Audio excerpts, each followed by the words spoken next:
Boom boom boom boom boom boom boom boom boom boom boom boom boom boom. Okay, let's dive deep. Today, we're getting into something really core to telling stories on screen: structure. Yeah, structure. It's fundamental. We've got this interesting source. It's basically a table comparing two really influential but, well, very different approaches: Robert McKee and Blake Snyder. Oh, yeah. McKee and Snyder. Definitely different philosophies there. So our mission today is to sort of unpack these methods. What makes them tick? What are their strengths? Maybe their weaknesses? And figure out what tools they offer you, right? Whether you're just watching films or maybe even thinking about writing one. Exactly. And the source specifically mentions how one method might apply to genres like animation films. So we'll touch on that too. Right off the bat, the big difference is, well, their core idea. The source calls McKee's approach organic, like it grows out of the story's drama. Organic, okay.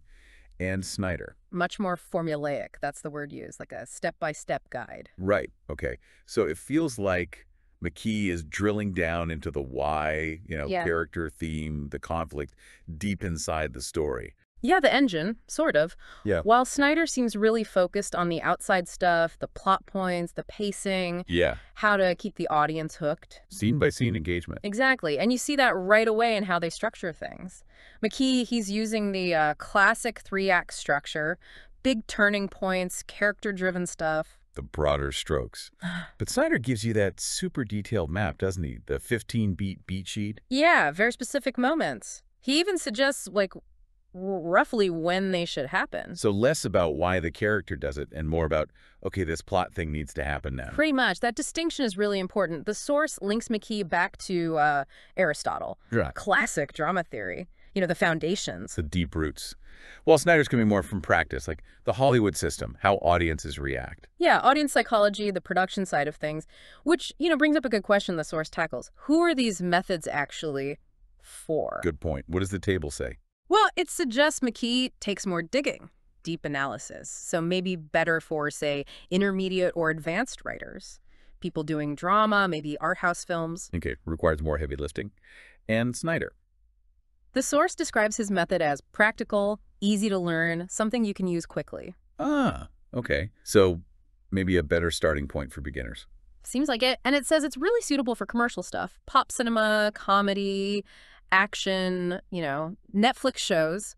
And interestingly, it specifically highlights animation film. Oh, right, the animation connection. So if you're aiming for those genres, especially animation like the source points out, Snyder gives you a clearer roadmap, perhaps. That seems to be the implication, a very practical framework for those kinds of stories, which often need that strong pacing and structure. McKee might help you find, I don't know, deeper themes in a character piece. But Snyder gives you the bones for a commercial story. Got it. But neither method is perfect, right? The source mentions criticisms. Oh, absolutely. No method is perfect.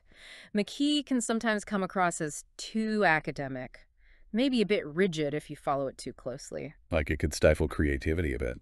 Perhaps. And Snyder, well, he gets criticized for being too formulaic. The risk, the source says, is ending up with superficial stories, or maybe just telling the same kind of story over and over. The single type of story idea.